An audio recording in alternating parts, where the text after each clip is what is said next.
Vambora, gente. Sejam bem-vindos, bem-vindas. Vamos lá para a nossa segunda aula, né? Segunda aula de conteúdo, de fato, né? Essa disciplina aqui sobre o Brasil e nossas fronteiras globais.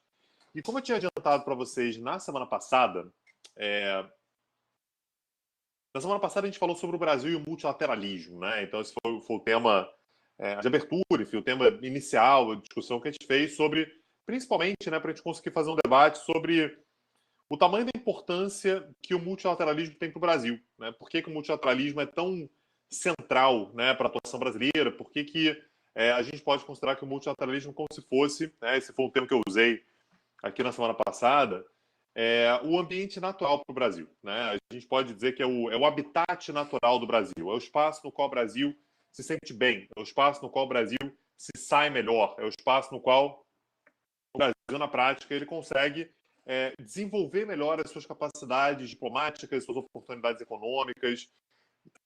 Enfim, então, o multilateralismo é de fato um ambiente, né, que para o Brasil é absolutamente central, né? Não dá para a gente imaginar o Brasil se saindo bem no sistema internacional sem um espaço de multilateralismo desenvolvido, atuante e inclusivo.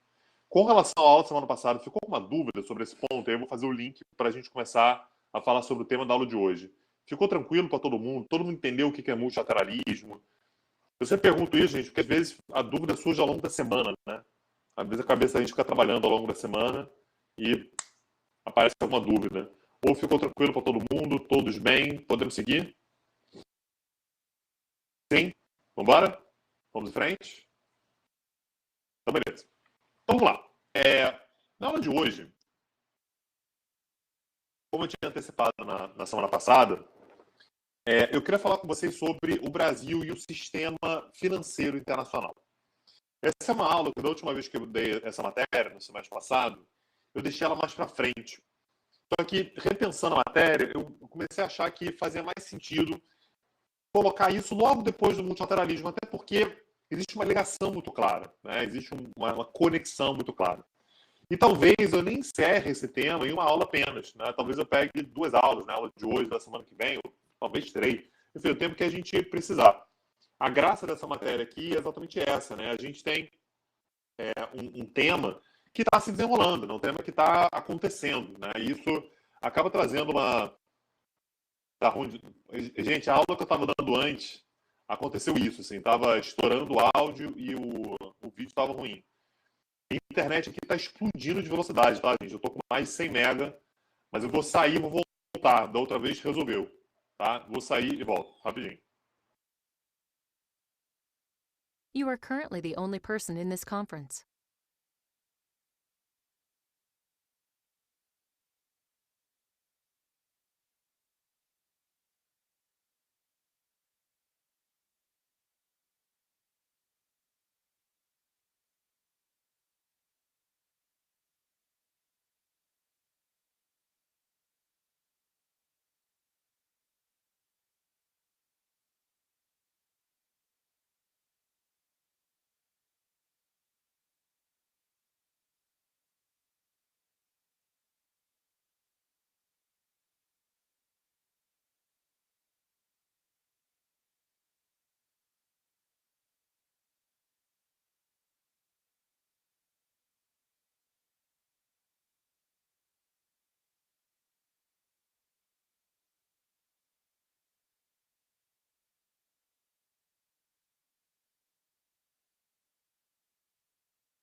Voltando, gente. Vê se melhorou a minha voz aí. Vê se melhorou o vídeo que eu vou agora. Peraí. Melhorou?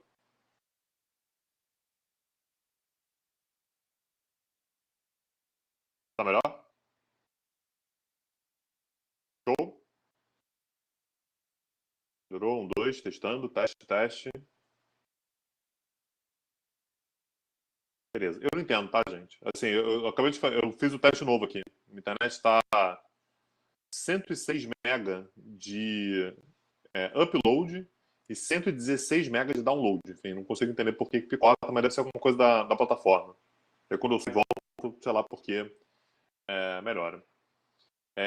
Beleza. Então, só retomando aqui o raciocínio, normalmente, né, da última vez que eu dei essa disciplina, eu deixei a matéria de Sistema Financeiro Internacional mais para frente. Eu vou antecipar, no entanto, essa matéria, porque eu acho que a gente já fez o raciocínio da semana passada sobre o Brasil e o multilateralismo, e aqui tem uma conexão muito, muito grande.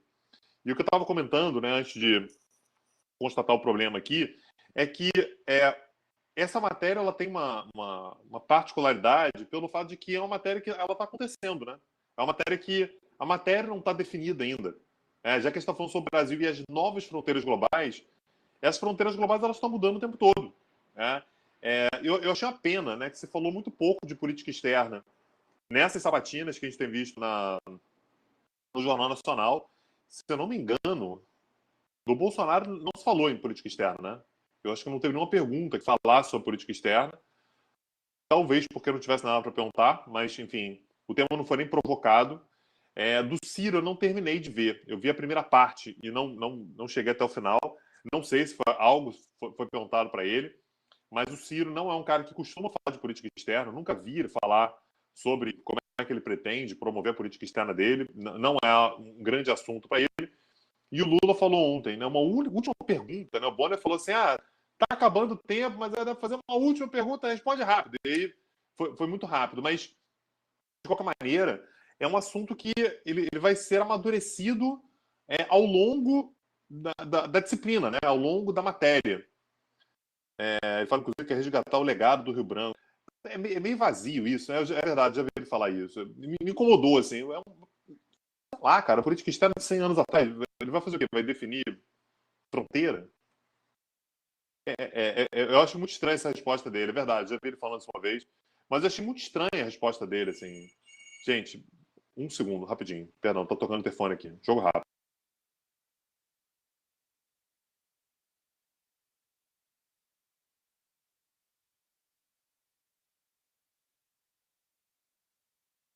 Voltando, gente. Resgatar no sentido do multilateralismo. Mas nem isso faz sentido, né, Vitor? Porque o multilateralismo durante o período do Barão do Rio Branco.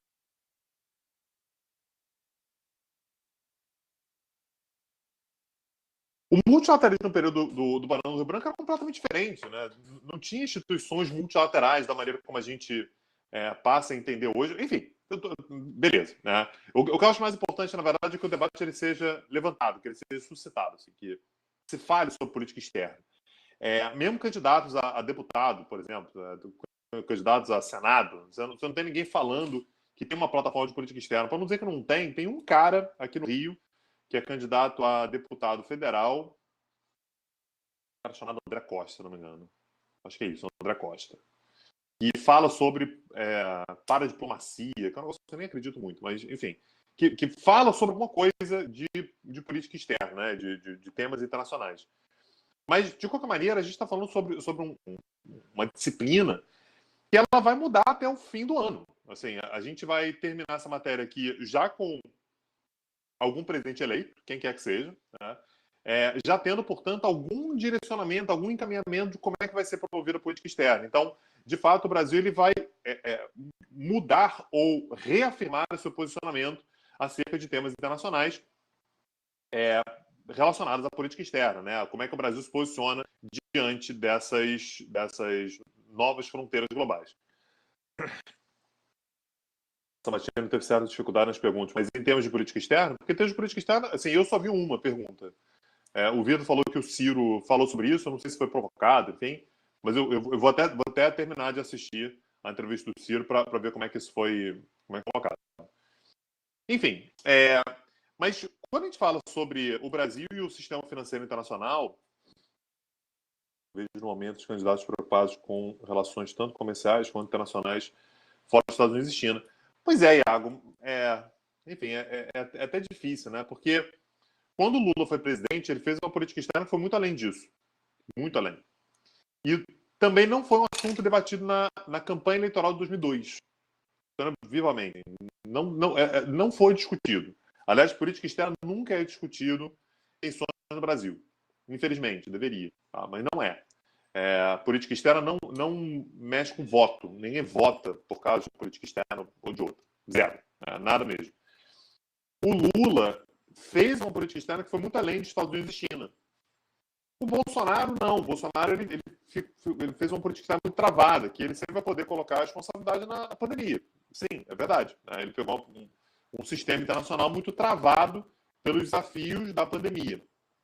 Mas, enfim, acaba não sendo um debate. Né? E uma das questões mais importantes é exatamente como é que você se posiciona diante, né, como governo, diante do sistema financeiro internacional. Então, eu quero trazer para vocês o histórico, tá? Como é que o sistema financeiro internacional ele foi construído, concretizado, determinado, como é que se deu a evolução dele, para a gente conseguir imaginar como é que o Brasil se posiciona diante desse sistema, né? Diante das instituições, como é que o Brasil se posiciona com relação à sua política externa diante do sistema financeiro internacional. Tá? É esse o trabalho que eu quero que a gente faça aqui hoje para a gente conseguir, né, fazer com que esse debate ele se desenvolva, né, com que a gente avance a partir daí. Então vamos lá, gente. A primeira coisa importante, vamos lá para as notas compartilhadas, é a gente conseguir entender de onde vem, de onde emerge o atual sistema financeiro internacional. E o nascedouro do atual sistema financeiro internacional é o ano de 1944. Vou esperar terminar de carregar aqui, peraí. 1944, quando nós tivemos a chamada Conferência de Bretton Woods. Tá? A Conferência de Bretton Woods. Essa Conferência de Bretton Woods ela aconteceu nos Estados Unidos, né, no Nordeste dos Estados Unidos. A gente está falando ali sobre o estado de New Hampshire, né, então lá quase no Canadá. E essa Conferência de Bretton Woods ela determina, né, ela constrói, está lá nas notas compartilhadas. Vê se encontra aí. Ali na esquerda tem bate-papo, embaixo notas compartilhadas. Achou aí? Ali é o meu quadro, tá? Tudo que eu falar, assim, meus pontos de referência estão sempre lá. Todo mundo achou, gente? Notas compartilhadas? Sim? Não? Estão aí?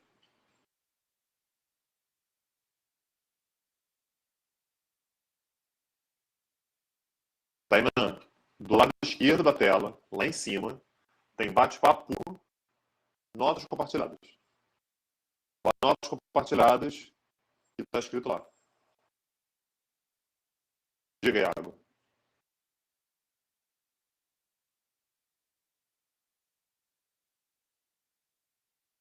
Manda pergunta.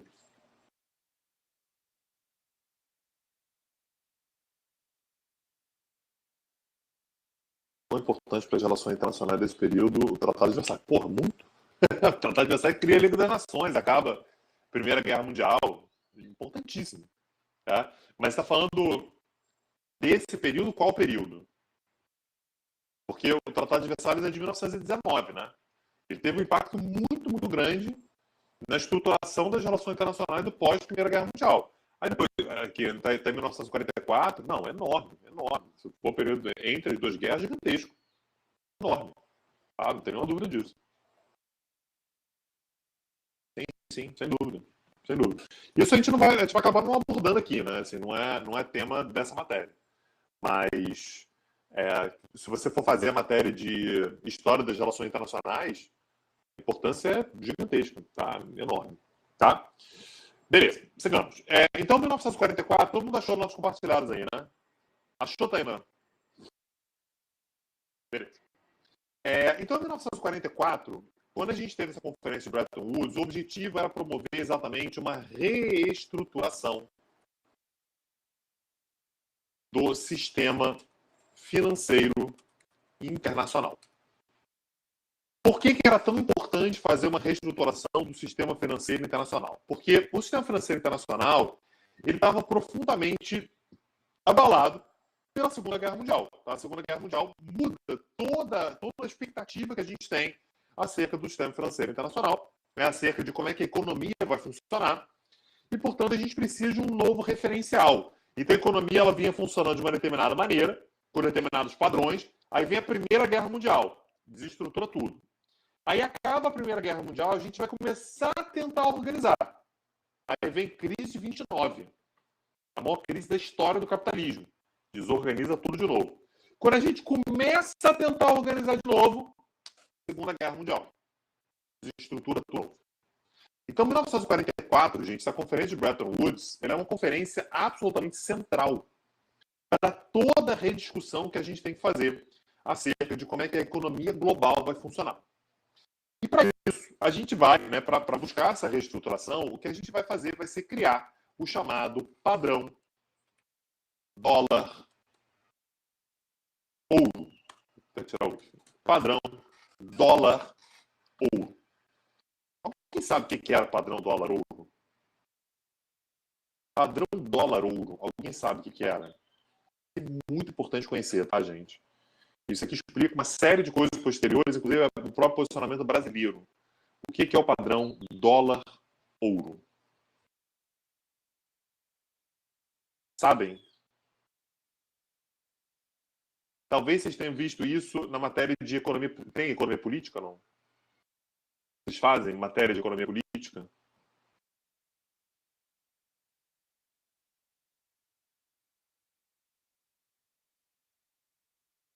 Foi o período que a Inglaterra decidiu medir a economia dos países a partir dos reservas de ouro. Isso é o padrão ouro.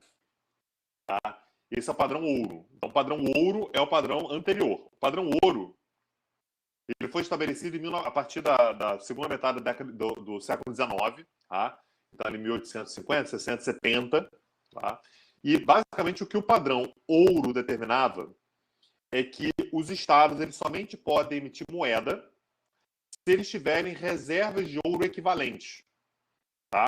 Então, o que significa isso? Para eu poder emitir dólar, para eu poder emitir franco, no caso da França, para eu poder emitir marcos, no caso da Alemanha, para eu emitir liras, no caso da Itália, eu somente posso emitir essa moeda na medida que eu tenho o equivalente de ouro guardado. Tá? Porque senão eu passo a ter muita moeda circulando e essa moeda ela acaba perdendo seu valor, porque ela não tem o equivalente em ouro. Sobre isso é tranquilo para alguém? Gente, se precisar, eu volto e explico, tá, gente? Eu não estou com pressa. Padrão ouro é tranquilo para todo mundo? Todo mundo entende o que é o padrão ouro? Beleza. O que é o padrão dólar ouro? O padrão dólar ouro é quase o mercantilismo? Não, cara. Não é mercantilismo, não. Não. Mercantilismo, porra, é outra parada, Iago. Essa comparação não tá legal, não. O mercantilismo é a ideia de que você tem que acumular metais preciosos. Tá? Mercantilismo é século XVI, século XV e XVI. Eu tenho que guardar o ouro para mim. Então tem que ter superávit comercial, tem que vender mais do que comprar para eu acumular ouro. Quanto mais ouro eu tenho, mais poderoso eu sou. Não é essa a lógica. Tá? A lógica do padrão dólar-ouro determina o seguinte: apenas uma moeda terá lastro em ouro. Mais uma vez, o que significa lastro em ouro? Significa que eu só vou emitir papel moeda, nota de papel, dinheiro, tá? Na medida em que eu tiver o equivalente em ouro guardado. Tá? Então, como é que eu sei quanto de moeda eu posso emitir? Quanto de moeda eu posso ter circulando? Eu preciso ter uma determinada quantidade de ouro guardada no meu banco central. E aí eu falo assim, poxa, com X toneladas de ouro, eu posso emitir X notas de... É literalmente isso, tá? Eu posso emitir X notas de dinheiro para circular na economia. Beleza?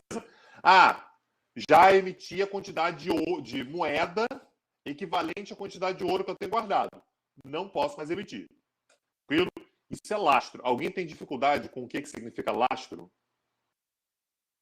Se não entender o que é lastro, não vai entender o resto, tá, gente? Se ninguém tiver dúvida, eu sigo adiante. Se alguém tiver dúvida, eu volto e explico. Não? Ninguém?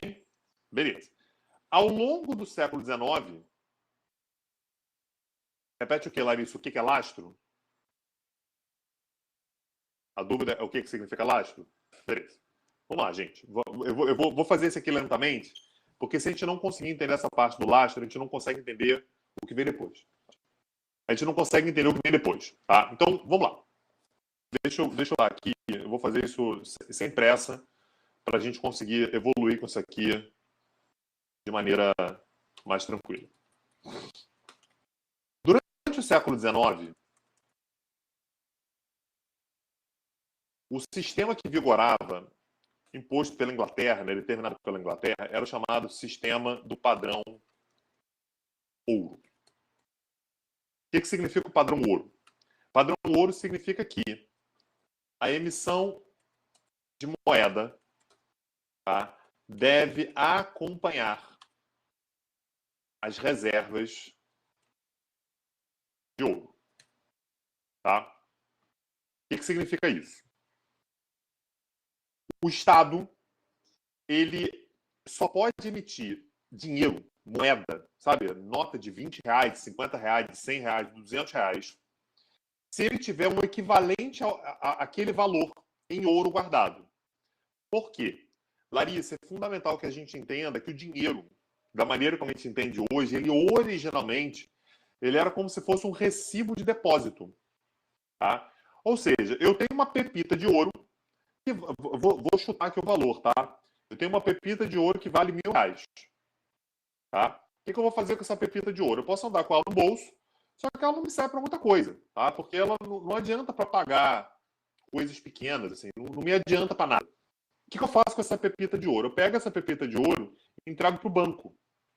E o que o banco vai fazer? O banco vai me entregar recibos dizendo: a Larissa me entregou uma pepita de ouro que vale R$1.000. E vai me dar um monte de notinha que vai equivaler a R$1.000.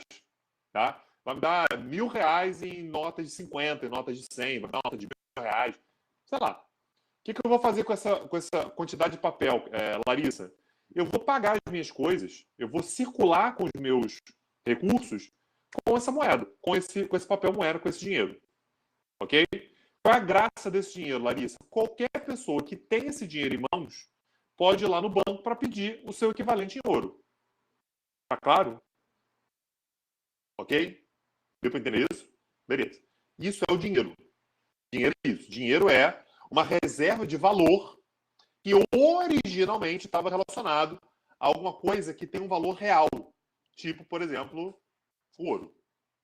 Tá? Ou a prata. Por quê? Durante o século XIX, portanto, Larissa, havia uma regra que era o padrão ouro. O que o padrão ouro determina?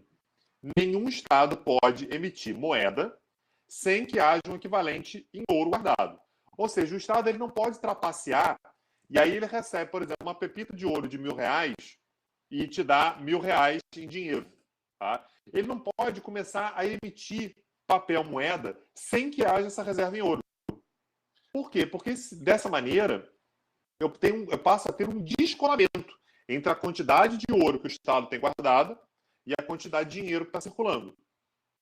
Ok? Por que o Estado faria isso? Porque às vezes o Estado ele precisa de mais dinheiro. Por que ele quer mais dinheiro? Ele quer mais dinheiro porque ele quer ter exército. E aí ele precisa pagar mais gente. E aí ele começa a emitir como se fosse emitir o recibo sem ter o ouro guardado. Qual o risco que isso gera? Se em algum momento, Larissa, todo mundo falar assim: eu tô achando que eu vou lá pegar meu ouro, e todo mundo for pegar o ouro equivalente à nota que ele tem na carteira, não vai ter ouro para todo mundo. Entendeu? Ficou claro? Por que se torna um problema para o Estado? Por que o Estado ele passa a ter um problema com isso? Porque ouro você não cria, né? Não tem como criar ouro. Ouro você tem ou você não tem. Você encontra uma reserva de ouro, você faz comércio, mas o ouro você tem ou você não tem. Então chega um determinado momento no qual, se o Estado ele somente pode emitir moeda, na medida em que ele tenha ouro, esse Estado ele não tem como emitir mais moeda. E se ele não tem como emitir mais moeda, não tem como fazer uma obra, por exemplo. Ele vai pagar como? Ele não tem como ter dinheiro para isso. Ele não tem de onde tirar o dinheiro para isso. Consegue entender? Como é que ele vai fazer investimento militar? Como é que ele vai, sei lá, gente, como é que ele vai investir em tecnologia, investir em universidade? Como é que ele vai construir casas para os pobres? Ele não tem de onde tirar essa grana. Tá? Isso era o padrão ouro.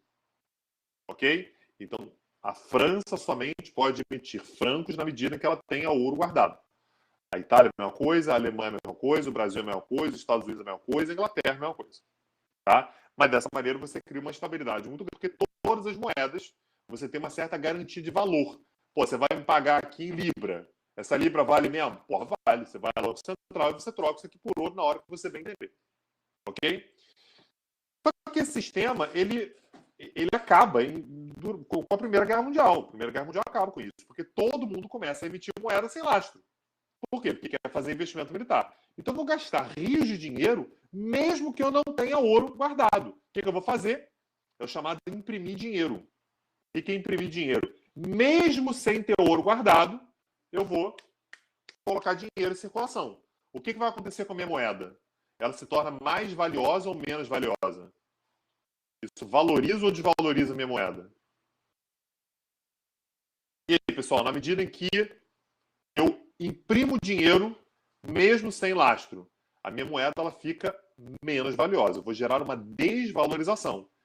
E quando gera desvalorização, gente, vai gerar inflação. Eu vou gerar uma perda de referencial. Que vale a Libra? Quanto é que o dólar? Quanto é que vale o marco? Se tornou uma bagunça, se tornou uma zona. Né? Isso vai mexer com tudo. Isso vai mexer com taxa de juros, exatamente. Isso vai mexer com tudo. Né? Então, nesse período que vai do início da Primeira Guerra Mundial até 1944, são 30 anos, né, de 1914 a 1944, a gente não tem referencial nenhum. Quanto é que vale a moeda? Sei lá quanto é que vale a moeda. Nesse período tem uma guerra mundial, tem crise de 29 e tem Segunda Guerra Mundial. Olha a zona que ficou o negócio. Né? Então, a gente ficou sem qualquer tipo de referencial. Larissa, ficou claro? Mais alguém tem alguma dúvida? Gabriel, Gabriela, Heitor, João Vitor? Para todo mundo? Arthur? Karina? Todos tranquilos? Todos bem? Confortáveis? Vinícius? Vitor? Certeza? Beleza. O que a gente vai determinar, portanto, em Bretton Woods? Em Bretton Woods, a gente vai criar um sistema diferente. Levando em consideração que em Bretton Woods a gente passa a ter uma outra superpotência. A superpotência não é mais o Reino Unido, mas sim os Estados Unidos da América. E em Bretton Woods,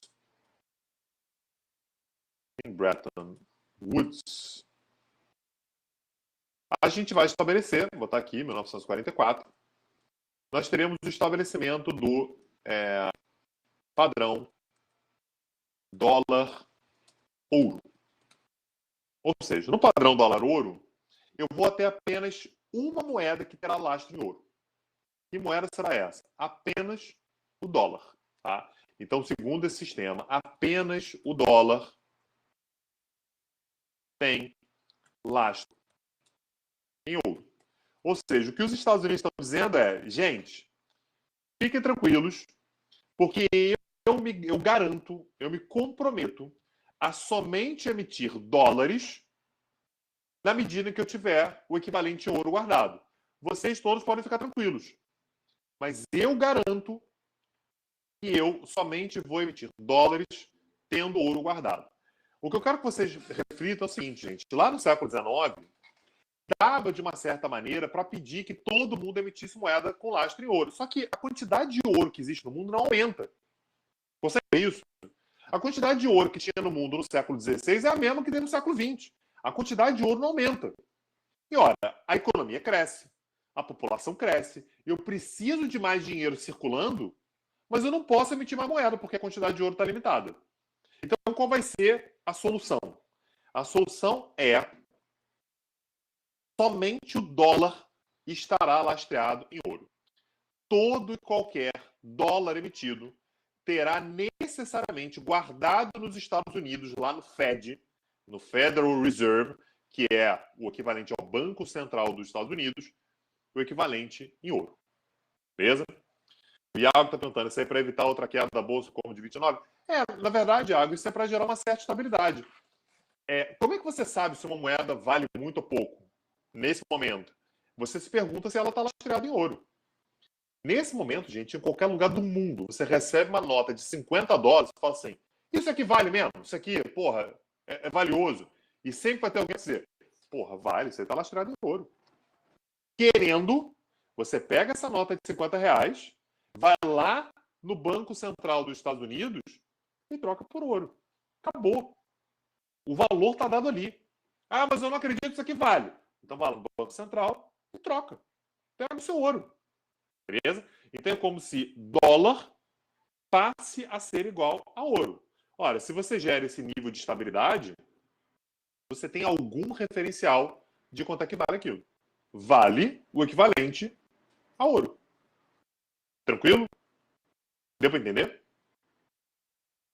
Sacaram qual é a mudança que a gente faz aqui? Então, antes eram todas as moedas lastreadas em ouro. Agora não dá mais, porque a economia já cresceu e tal. Então, vai tudo para o mesmo país. Os Estados Unidos têm um superávit comercial enorme, todo mundo quer investir nos Estados Unidos. Então, você pega o seu ouro, manda para os Estados Unidos como investimento, e isso vai acabar permitindo que os Estados Unidos garantam que eles somente vão emitir moeda na medida em que eles tenham ouro guardado, ouro equivalente. Ok? E as outras moedas? Como é que vai ser? Vai ser bunda lelê? As outras moedas podem fazer o que elas bem entenderem? Não. O padrão dólar-ouro, padrão dólar... Gente, a gente vai chegar no Brasil daqui a pouco, tá? Até aqui eu não falei de Brasil ainda, mas esse entendimento acerca do padrão ouro e padrão dólar-ouro é necessário. Pelo que vocês me disseram, vocês têm uma matéria de economia política. Quem já fez, ótimo. Quem não fez ainda, tem aqui a revisão. E quem já fez e não lembra, tem a revisão também.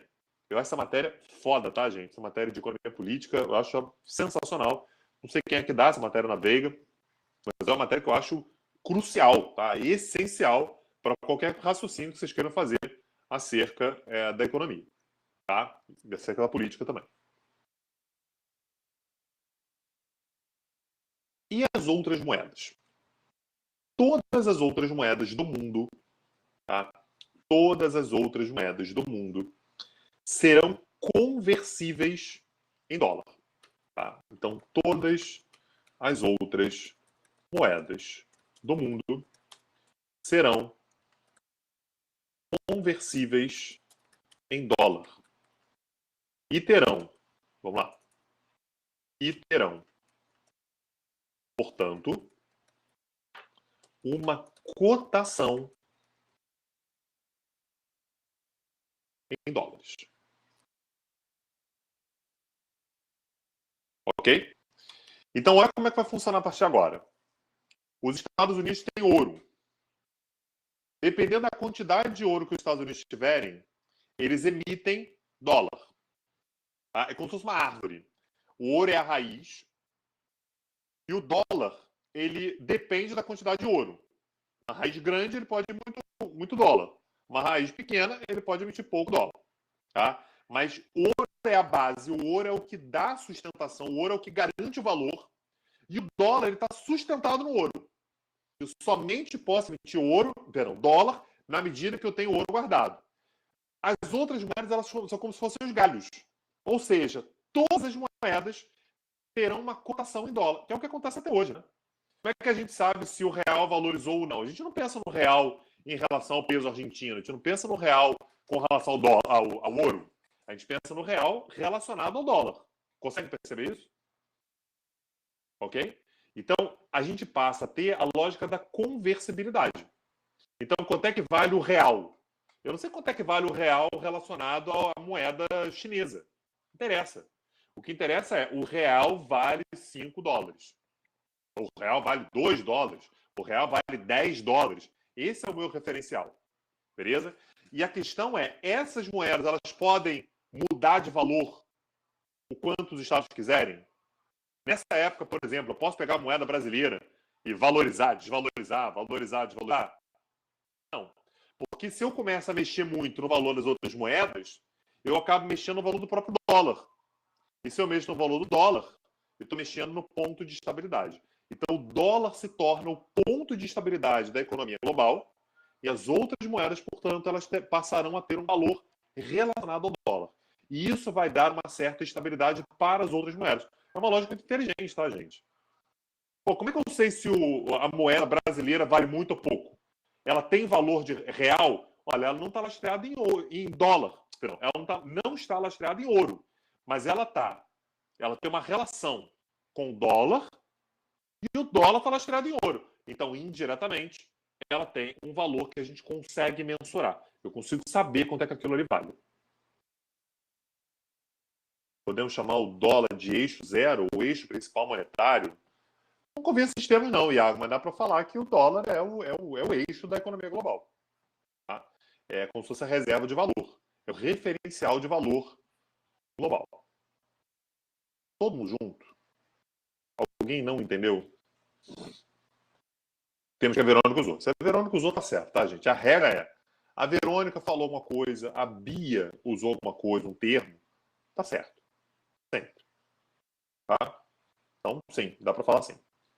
Você só pode explicar novamente por que disso ter acontecido com os Estados Unidos, porque é disparado a maior economia do mundo. É o país que consegue acumular mais ouro. Tá? Todo mundo quer mandar ouro para os Estados Unidos, todo mundo quer investir nos Estados Unidos. Então, os Estados Unidos têm condições de ter essa quantidade de ouro para sustentar o dólar, para fazer essa sustentação. Imagina, vai ser o Brasil. Não tem como ser o Brasil. O Brasil não tem essa quantidade de ouro. Tá? Então, vamos imaginar, não, o eixo vai ser o Brasil. A quantidade de moeda que o Brasil poderia emitir seria mínima, porque a gente tem muito pouco ouro guardado. Tá? Os Estados Unidos têm muito ouro guardado, os Estados Unidos têm muito superávit comercial, então eles acabam recebendo muitos recursos.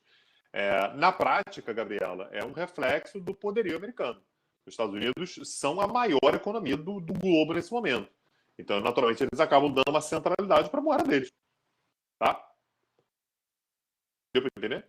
Por que o século XIX o Reino Unido era que determinava as regras? Porque os Estados Unidos, o Reino Unido era uma potência. Não é mais o Reino Unido agora são os Estados Unidos. Tá? Sob nova direção. Beleza? Ok?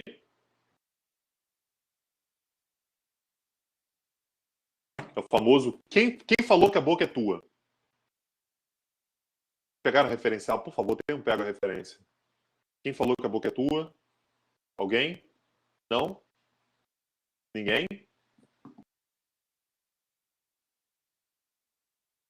Quem falou que a boca é tua? A referência alguém pega? Poxa, gente, vocês não assistiram Cidade de Deus?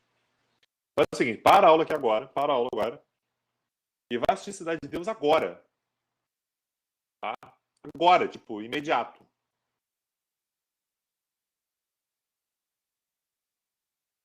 Não, que música do filme? É a fala do filme.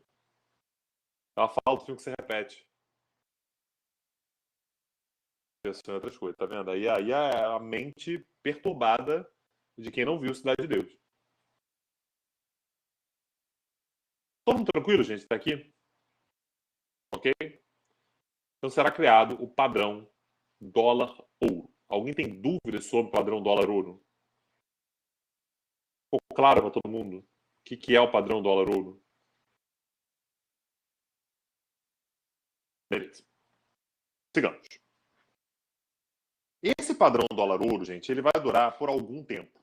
Mas, naturalmente, como vocês devem imaginar, ele não está mais em vigor hoje. Tá? Não tem mais lastro em ouro. Nenhuma moeda é lastreada em ouro hoje.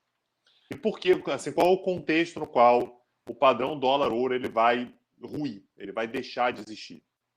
Ele vai ruir pelo fato de que... Vamos começar uma outra parte aqui. Os Estados Unidos resolveram se meter numa guerra infinita. E uma guerra que eles não conseguiram vencer. Tá? Que foi a chamada Guerra do Vietnã. Tá? A Guerra do Vietnã, só para a gente ter uma ideia, ela durou de 1955 a 1975. Foram 20 anos de guerra. E os Estados Unidos não conseguiram vencer. Em parte, gente, não sei se alguém está fazendo outra matéria que eu estou dando hoje de manhã mais cedo, a matéria de estudos de conflitos. Alguém está fazendo, não? Acho que não, né? Deve ter alguém, não é possível. Não tem ninguém fazendo outra matéria? Estudos de conflitos internacionais? Caio, beleza. Caio está vendo a explicação repetida aí, que eu expliquei também lá o padrão ouro, né? Mas uma das guerras que é mais importante para essa história toda é exatamente a Guerra do Vietnã.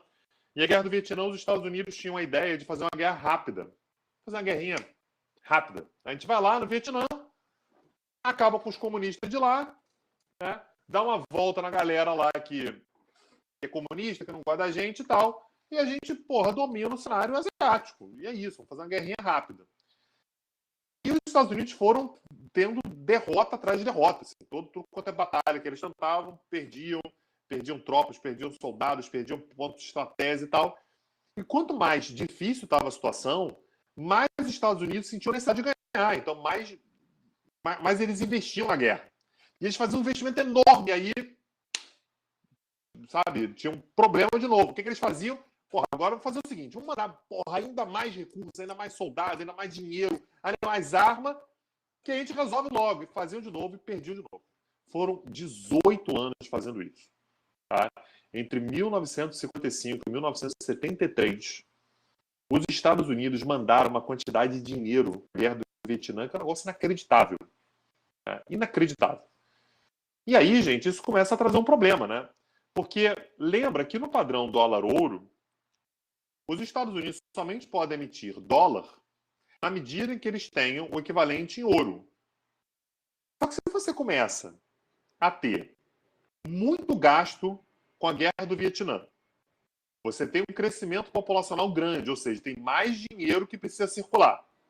Você começa a ter a necessidade de mais dinheiro, começa a ter um determinado período no qual, mesmo as reservas de ouro dos Estados Unidos, que já são enormes, não dão conta. Deu para entender o raciocínio? Não dá conta. Você não tem ouro suficiente para emitir a quantidade de dólar que você precisa para rodar a economia, uma economia que tem mais gente, tem mais atividade econômica, portanto, tem mais dinheiro circulando, e para sustentar uma guerra no Vietnã, que é um poço sem fundo. Não tem ouro para isso tudo. O que os Estados Unidos vão ter que fazer, portanto, gente? Alguém consegue entender? O que os Estados Unidos vão ter que fazer?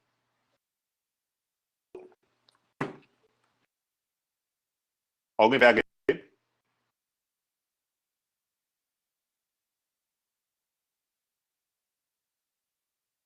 Qual é a saída? Travou muito? Vocês perderam uma coisa que eu falei, não? O que eu estava perguntando é... You are currently the only person in this conference.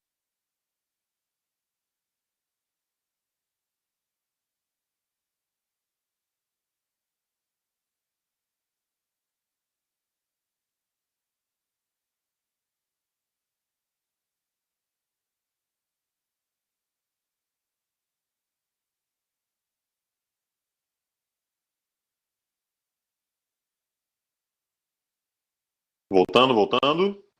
Me ouvem agora? Me ouvem bem? Melhorou aí?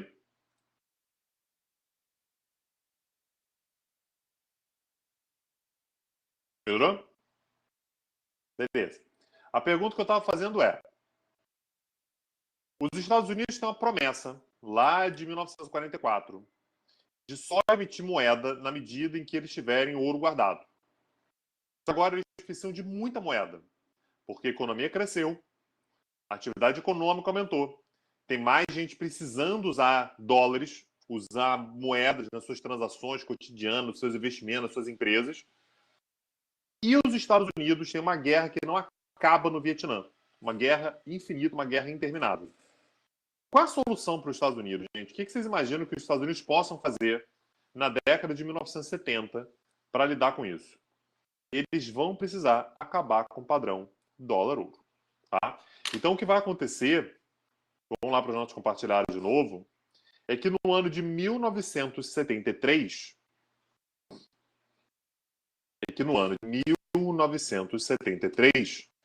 os Estados Unidos anunciam o fim do padrão dólar-ouro. O que significa o fim do padrão dólar-ouro? A partir de agora, os Estados Unidos estão dizendo que não respeitarão mais a equivalência entre a quantidade de ouro guardada e a quantidade de dólares emitidos. Os Estados Unidos agora se sentem livres para emitirem moeda da maneira que eles bem entenderem. Ok? Tá claro isso? Para todo mundo? Vou emitir moeda da maneira que eu bem entender da minha cabeça. O padrão dólar-ouro acabou. E, portanto, a própria conversibilidade acabou também. Tá? As outras moedas não precisam mais necessariamente seguirem a conversão do dólar. Alguém sabe, portanto, o que determina o valor de uma moeda de lá para cá, de 73 para cá? Como é que eu determino, gente, se uma moeda é mais valiosa ou menos valiosa? Qual é o referencial que eu tenho? Não é mais o ouro. Não tem mais lastro em ouro. Tá? A partir de agora, como é que eu sei se uma moeda é mais valorizada, é mais valiosa ou menos valiosa? Oferta e demanda, tá? Moeda é um produto, tá, gente? Moeda é um bem. Se você conseguir entender isso, você consegue sacar. Moeda é um bem, tá? Pensa aí, gente. O ingresso do Rock in Rio vale muito ou pouco? É caro ou é barato o ingresso do Rock in Rio? Se você quiser ver o Justin Bieber, é caro ou é barato você comprar o ingresso do Justin Bieber? E aí, gente? É caro. Por que é caro? Porque todo mundo quer. Tá? Se todo mundo quer, eu vou colocar meu preço. Eu quero R$ 2.000 pelo ingresso. Se alguém pagar isso, ele vale R$ 2.000. Ok?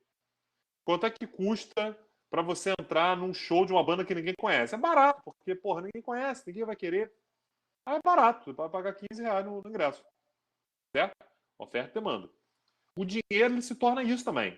Quando todo mundo quer uma determinada moeda, essa moeda ela se torna mais cara. Na medida em que ninguém quer aquela moeda, ela se torna mais barata. Então, por que a gente sempre presta tanta atenção na cotação do real, por exemplo, do real relacionado ao dólar, para saber se a economia vai bem ou vai mal?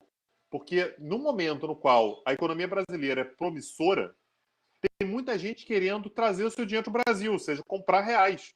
Aí o que acontece com a cotação, gente? O real valoriza ou desvaloriza? No momento em que muita gente está querendo trazer dinheiro para o Brasil, o real valoriza ou desvaloriza?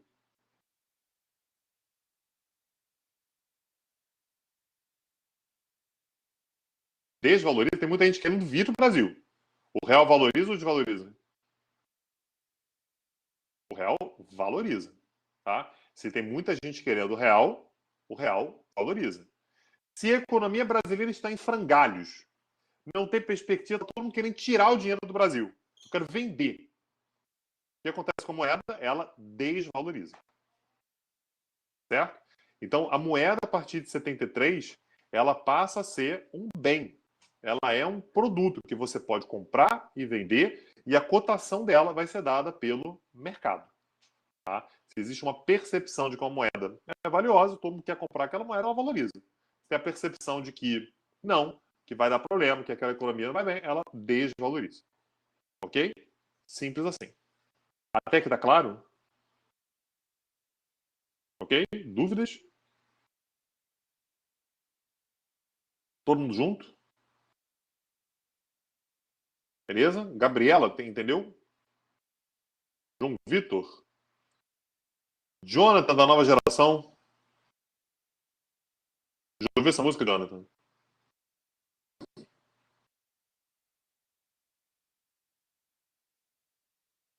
Conhece a música, Jonathan? Teus pais devem ter escolhido seu nome por causa dessa música. Tá ligado, tá ligado. É, o Jonathan da nova geração deve estar com 40 anos já.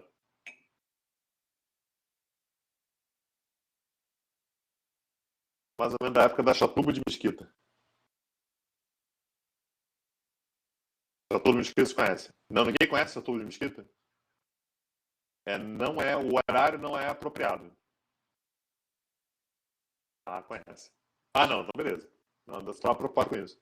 Só para saber se vocês tinham tido essa formação. Aí para aí, tá, Vitor? Mais do que isso já não tem mais como.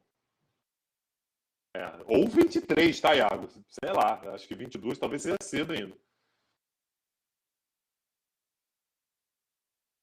Beleza.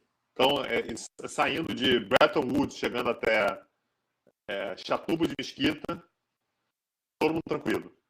Beleza. A questão, gente, vamos lá para o nosso compartilhado de novo,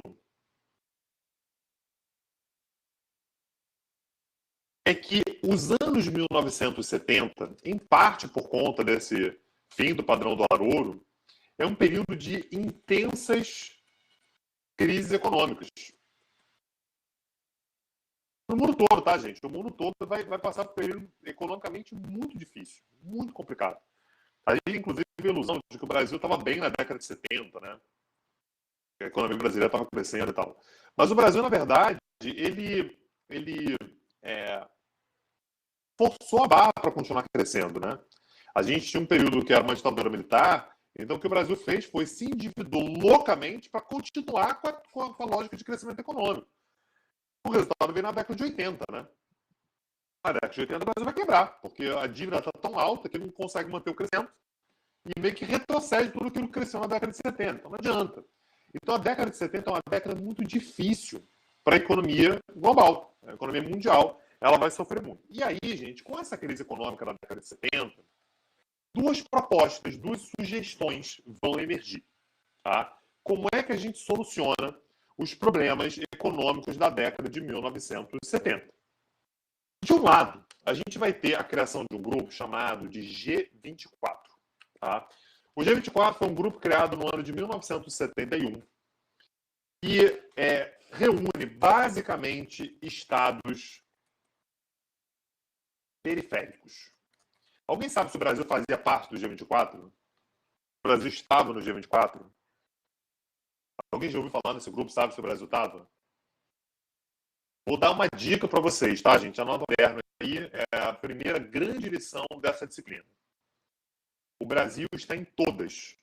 Podendo, o Brasil está.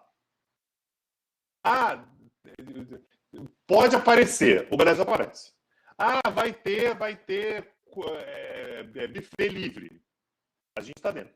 Não tem essa, assim. O Brasil está em todos. A gente só não aparece quando não pode. Vai ter uma reunião de países europeus. O Brasil fala assim, droga, eu não sou europeu. Tá? Tirando isso, o Brasil está em todos. Tá? Então, o G24 foi criado lá em 1971. O Brasil está lá. Firme e forte. Chega cedo, pega um lugarzinho dele perto do buffet, perto do self-service, e vai que vai. É igual a Copa do Mundo, é isso. Podendo, o Brasil tá. Então, o Brasil faz parte do G24, que é uma organização, que é, na verdade, um grupo, né? Um grupo de articulação de países periféricos que vai fazer sugestões para a solução da crise financeira internacional. Que soluções são essas? O Brasil vai falar, junto com os outros 23 países, né, que pertencem ao G24, numa democratização do sistema financeiro internacional. O que significa essa democratização? Significa que o sistema financeiro internacional, as grandes decisões são tomadas acerca de moeda, padrão econômico, como é que vai ser, isso não pode, essas decisões não podem ser tomadas apenas por um grupinho de países ricos. Cadê o mundo periférico? E por que o Brasil não é ouvido? Por que a Índia não é ouvida? Por que a China não é ouvida? Por que nenhum país africano é ouvido? Cadê a América Latina? Cadê a Ásia? Temos que democratizar. As decisões estão, assim, o mundo está se encaminhando para uma grande crise, que de fato a gente já consegue vislumbrar no início da década de 70, em parte porque vocês ficam tomando a decisão, só vocês, é um grupinho, um clubezinho de sempre. É os Estados Unidos, é o Reino Unido, a França, o Japão, acabou. É o grupinho ali, a patotinha de sempre que fica tomando decisões. Cadê a chatuba de Mesquita? Cadê o povão? Grande parte da população mundial é excluída das decisões. Cadê os pobres, exatamente? Cadê? Por que a gente não participa da decisão? Beleza? Tem que ter alguém para falar alto nessa porra. Fica a reunião lá dos almofadinha lá, só o italiano fala alto. Cadê nós? Bater na mesa. Fala assim, garçom, desce mais uma rodada aí. Cadê? Vamos tomar um whiskyzinho. Pô, não, bota uma cerveja para nós aí. É assim que se toma a decisão. Tá? Então o G24, ele tem por ideia a ampliação dos debates acerca do sistema financeiro internacional. Ok? Paralelamente, no entanto, a gente vai ter os países centrais falando o seguinte, ok, temos que repensar como é que a gente vai fazer, mas o problema, ele emerge nos países centrais. Né? O problema vem lá dos Estados Unidos, que vai abandonar lá o padrão ouro, né? O padrão dólar-ouro e tal. Então, acho que a gente tem sim que fazer uma articulação. Vamos fazer? Vamos fazer. Tá certo. Vamos repensar como é que as coisas vão acontecer. E para isso, nós vamos criar um grupo, hein? Se liga aí, hein? Vamos criar um grupo que vai repensar tudo com relação a essa economia, essa zona que ficou na economia global aí. e vai criar, portanto, um grupo chamado Revolução, hein, gente? Um grupo chamado G7, no ano de 1975.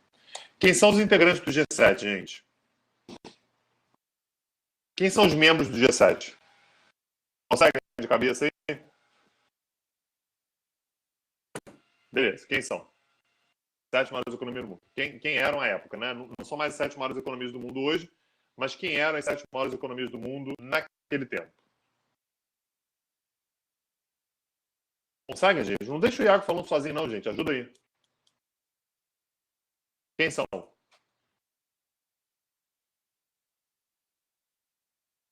Brasil? Você tá de brincadeira que botou o Brasil aí, né? Porra, é muita autoestima. Você acha que o Brasil foi parte do G7? União Soviética? Não, cara, pelo amor de Deus. Vamos lá, Estados Unidos, Canadá, o que mais? Reino Unido, Estados Unidos, Canadá, Reino Unido, o que mais?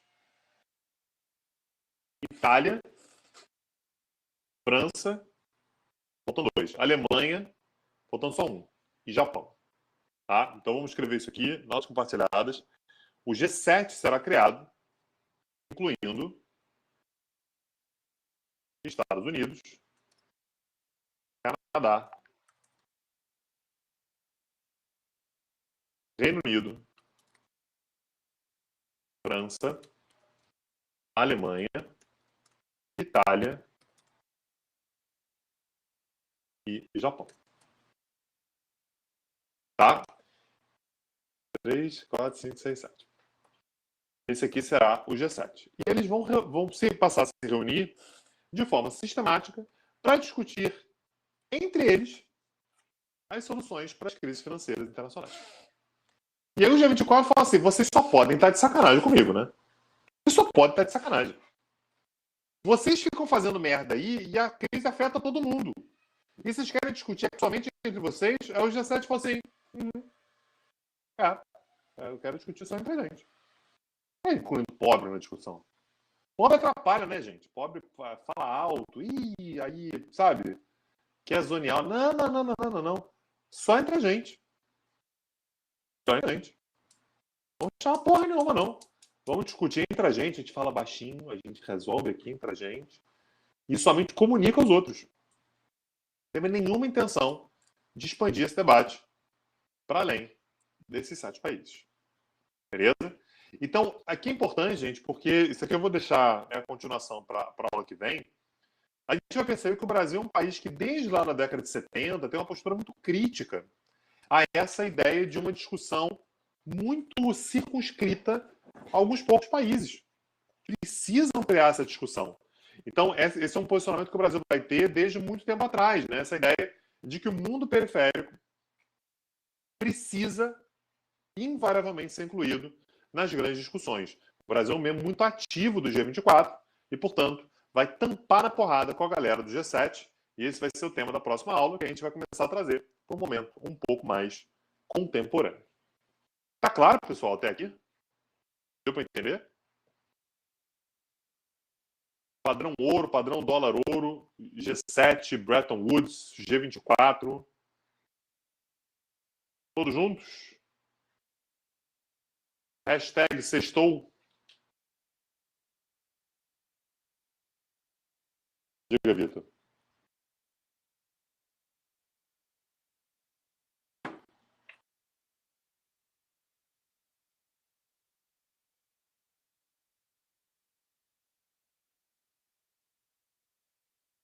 Cara, ainda não. Eu tenho que olhar o calendário, Vitor, para saber quando é que eu consigo repor.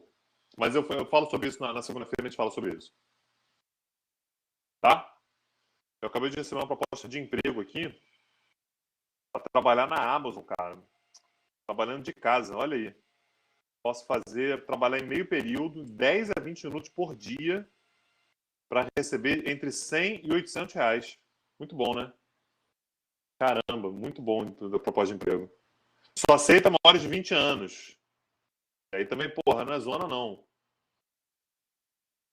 Professor, alguma aula sua vai ir no dia de jogo do Brasil na Copa? Jonathan, eu acho que o semestre vai, inclusive, ser encerrado antes da Copa. Tem que olhar o calendário, mas eu acho que a ideia da Veiga é tentar antecipar o calendário para na época da Copa ali ter só, se eu não me engano, prova, alguma coisa assim. Mas assim, no finalzinho ali, o semestre já vai estar praticamente no fim. Que dia começa a Copa? Peraí. Abertura da Copa.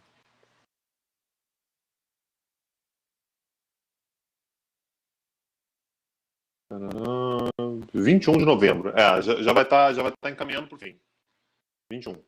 Então, eu acho que nenhuma aula vai cair em nenhum dia de jogo, porque meio que a ideia é já estar mais ou menos férias.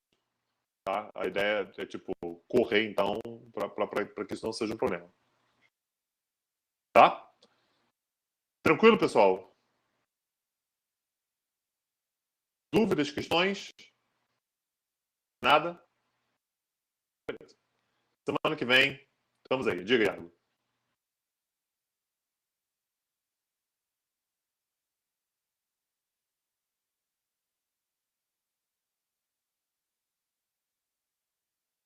Minha dúvida em relação dólar-ouro. Sim.